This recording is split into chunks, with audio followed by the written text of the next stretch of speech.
Today's topic is Afrofuturism. The legal definition is a movement in literature, music, art, etc., featuring futuristic or science fiction themes which incorporate elements of Black history and culture. In other words, Afrofuturism is important because it represents a reimagining of the self beyond the limitations imposed by society in both art and life. My takeaway of it is it incorporates Black people's history and culture in the science fiction, film, and related genres. Some movies that Afrofuturism symbolizing is The Sincere, Zai, Space is the Place. This is just the movie genre of it. So, why kind of Afrofuturism is important? Afrofuturism gives us a platform to thrive in our culture where we imagine ourselves achieving greatness without internal influence. This was a tool used several years ago and is still vulnerable today.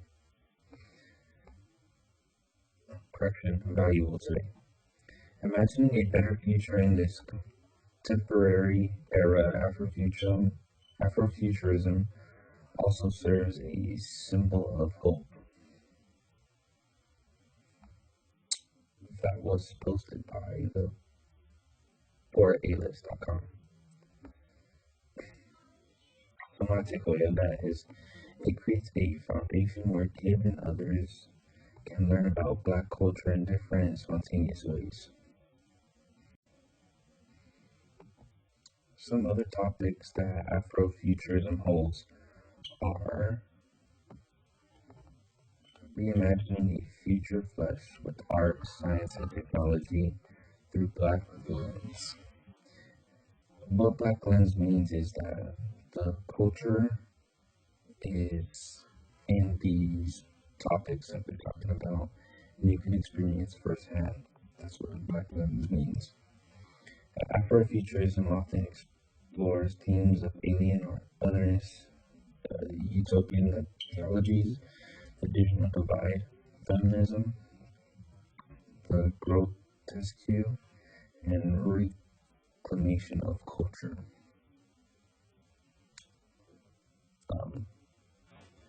So some music that comes from Afrofuturism are Didn't, Chow No, Slave to the Rhythm, Cronus the Terminator, and these are kind of show a symbolic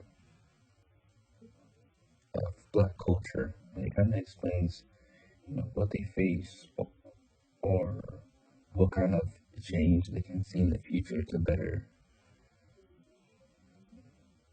be, I guess, a better Black culture in the whole, or a better future for the youth. It's just what you can imagine, and your imagination is your limitation. Okay, so in Afrofuturism, like Anthony explained, so I'm gonna be talking about this. So in Afrofuturism, Yatasha L. Womack, an author, writes that because the love of sci-fi rose and sci-fi led to more Black leaders and heroes, leading to Afrofuturism. Yatasha claims these cultural hallmarks aside, the larger culture of Black sci-fi heads now have taken it up upon themselves to create their own takes on futuristic life through the arts and critical theory. This is often revolutionary as it almost always makes cultural impacts and shows that anyone can be a geek and makes it more normalized for the Black community. So Afrofuturism is very empowering for the Black community, as back when fiction first started out, most of the time the main leads were always almost white, and that's why when a Black-led story is made, it's very, very influential and inspiring. Some examples of this include the likes of Black Panther, which shows a beautiful African place, which is the smartest and most powerful in the world. It has a Black protagonist in T'Challa, which is the Black Panther.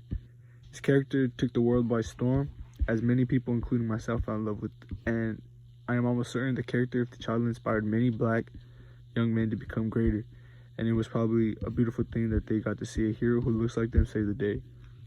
Some other movies include Independence Day, in which Will Smith saves the world from aliens, and also Spider-Man Into the Spider-Verse, which takes on a black Spider-Man. These are all very fascinating and are prime examples of what Afrofuturism is, and that's why this is so important. Now, on another topic of fiction that wants to bring a just world into being is a movie that just recently released, which stars Leonardo DiCaprio, and it's called Don't Look Up, and it shows what would happen to the world if an asteroid would be on direct route to Earth, and if we had like a short time to prepare for the asteroid.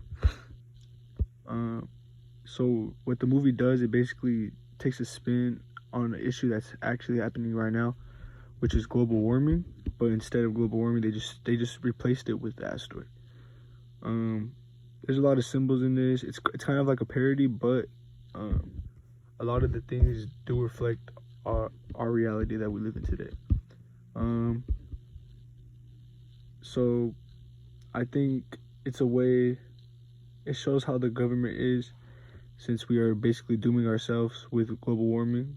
And in the movie, the government and everybody, they're very selfish. So I think if we were to listen to this movie, it could probably open up a lot of people's eyes. But this is our podcast. Thank you for listening.